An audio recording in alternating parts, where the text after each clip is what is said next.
ये बड़ी दिलचस्प बात है कि कमलेश तिवारी का खून जिस लड़के ने किया था मोइनुद्दीन पठान के साथ मिलकर, उसका नाम अशफाक है और वो शाहजहाँपुर भी गया और वो पकड़ा भी उसी दिन गया जिस दिन शाहजहाँपुर के क्रांतिकारी अशफाक उल्लाह खान की जयंती थी।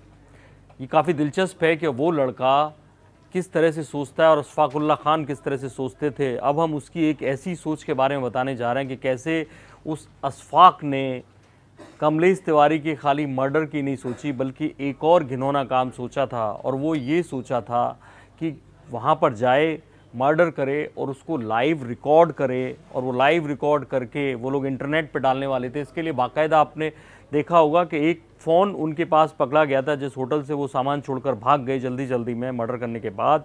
वहाँ पर एक जियो का फ़ोन रखा था। उन लोगों ने एक फ़ोन ख़रीदा था इसके लिए ख़ास तौर पर कि फुटेज अच्छी बने और दुनिया भर के जितनी इस्लामिक वेबसाइट हैं, व्हाट्सएप ग्रुप हैं, उन पर वो वीडियो जाए, ताकि कमलेश तिवारी ने जो पैगंबर साहब के विरुद्ध जो बयान दिया था उसको लेकर क्या उसका हाल किया गया, क्या उसे सज़ा दी गई, वो दुनिया भर के मुसलमान देखें और बाकी लोग भी देखें, ताकि उनको ये मैसेज जाए कि कल को तुम इस्लाम के ख़िलाफ़ कुछ कहते हो तो तुम्हारा हाल यही होगा। इसलिए उनकी प्लानिंग थी कि इसको लाइव रिकॉर्ड किया जाए।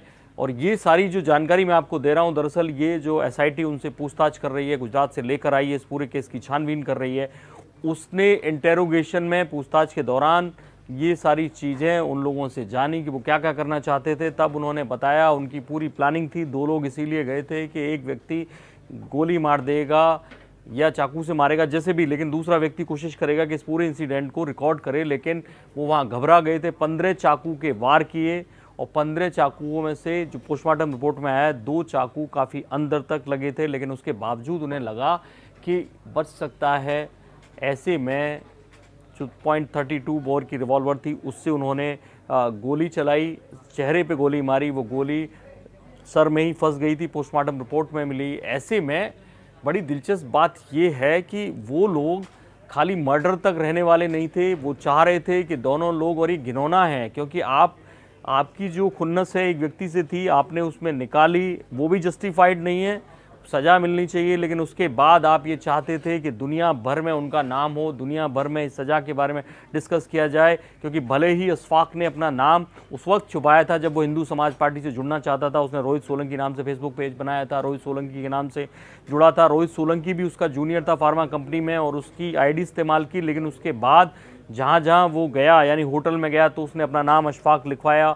सब जगह वो जहाँ भी उसके टच में लोग थे वो अशफाक के नाम से था, और ऐसे में वो नहीं चाहता था कि उसकी आइडेंटिटी छुपी रहे। वो चाहता था कि लोग जानें कि किस तरह से, ये आपको ध्यान आता होगा फूलन देवी का जिसने मर्डर किया था शेर सिंह राणा, ये उसी तरह का मामला है। वो मैसेज देने की कोशिश थी कि वीडियो रिकॉर्ड हो और सब जगह जाए, लेकिन उनके हाथ पैर फूल गई, वो वीडियो रिकॉर्ड नहीं कर पाए और मर्डर के बाद वो लोग ऐसे ही वहाँ से भागे। और अब पूछताछ में सारे खुलासे हो रहे हैं। और पहले जो कहा जा रहा था पूछताछ में ये भी खुलासा हुआ है कि पहले कहा जा रहा था कि मिठाई के डब्बे में वो हथियार रखकर लाए थे, लेकिन उन्होंने अब पूछताछ में बताया है कि मिठाई के डब्बे में मिठाई थी, लेकिन वो अपनी पॉकेट में, पैंट की पॉकेट में वो रख के लाए थे हथियार और उससे उन्होंने कत्ल किया। लेकिन ये घिनौना काम था कि वो रिकॉर्ड करते और दुनिया भर में कमलेश तिवारी का मर्डर लाइव दिखाते। कैसे हुआ आप सोच सकते हैं कि ये इंसान जब हद से गुजर जाता है घृणा के मामले में, तब शायद उसके साथ ऐसा होता है। इस केस पर, इस पूछताछ पर हमारी नज़र बनी हुई है, आपको अपडेट करते रहेंगे। देखते रहिए इंडिया न्यूज़, सब्सक्राइब करें इन खबर। थैंक यू, नमस्कार। इन खबर चैनल को सब्सक्राइब करें और बेल आइकन दबाना ना भूलें।